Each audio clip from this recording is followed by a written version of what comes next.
A heroic rescue of an 8-year-old girl kidnapped while playing outside her home after she disappeared on Monday night. Over 100 police officers began searching for her. The FBI was called in, an Amber Alert was put out, and then a breakthrough. But it wasn't law enforcement that found her, though they did a great job in helping get the information out. It was a Good Samaritan, and we're going to hear his story in a moment. But first, Yunji Denise joins us from Fresno. This is such a remarkable story and a great story. Good morning. Oh, it really is, Robin. Good morning. Police are calling this rescue a miracle. They say the brave actions of one man may have saved a little girl's life. Police wrapped Elisa Cardenas in a blanket, giving warmth and comfort to a little girl who has endured so much. It was early evening Monday when the 8-year-old was playing outside her home with friends. Police say this man, Gregorio Gonzalez, tried to lure the children into his truck, promising to buy them toys and coloring books. The children ran, but Gonzalez allegedly snatched little Elisa. Her mother chased him in a car. Other family members followed on foot. But the truck vanished. Please, whoever has her daughter, to bring her back. All she wants is her daughter back home. Police put out an Amber Alert asking people to be on the lookout for a little girl in a Winnie the Pooh sweatshirt, as well as Gonzalez's truck captured on this surveillance video. Victor Perez spotted that truck and acted boldly. Perez jumped into his car and began following the truck, yelling at the driver to pull over. When he refused, Perez cut him off repeatedly, forcing him to stop. The second time I cut him off, and the little girl stuck her head out. And that's when I said, oh, okay, that ain't your girl right there. Police say Gonzalez shoved Elisa out of the car and sped away. I thank God that he put me here to help out that little girl, that's for sure.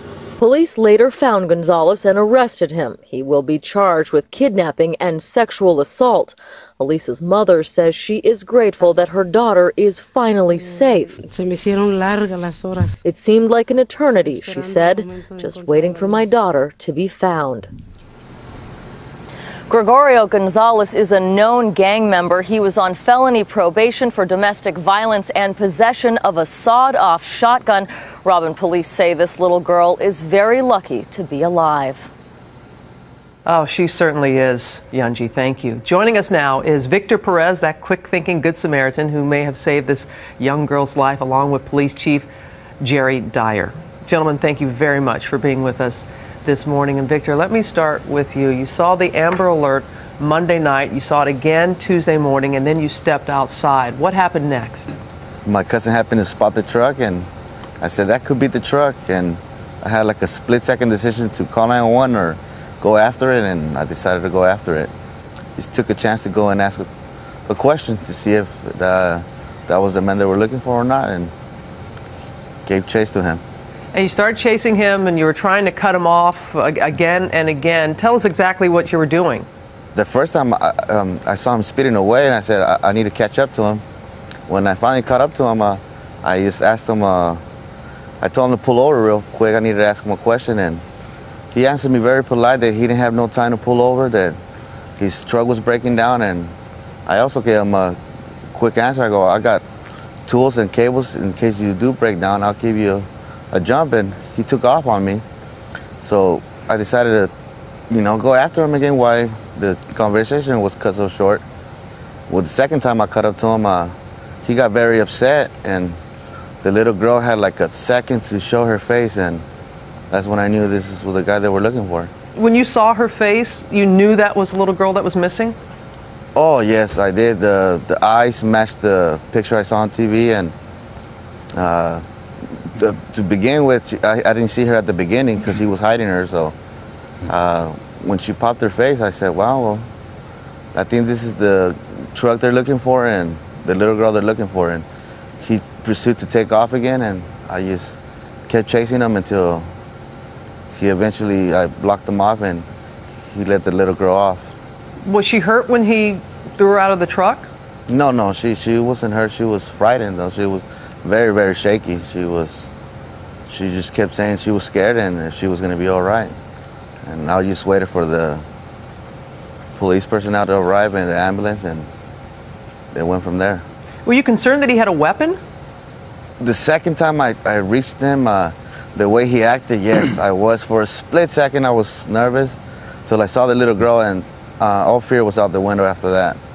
I wasn't thinking like for me no more. I was just thinking we need to get the little girl to safety, and that's what kept me going. And I wasn't gonna give up if I couldn't give up, so that's what happened. Chief Dyer, what was it like for you personally to return the child?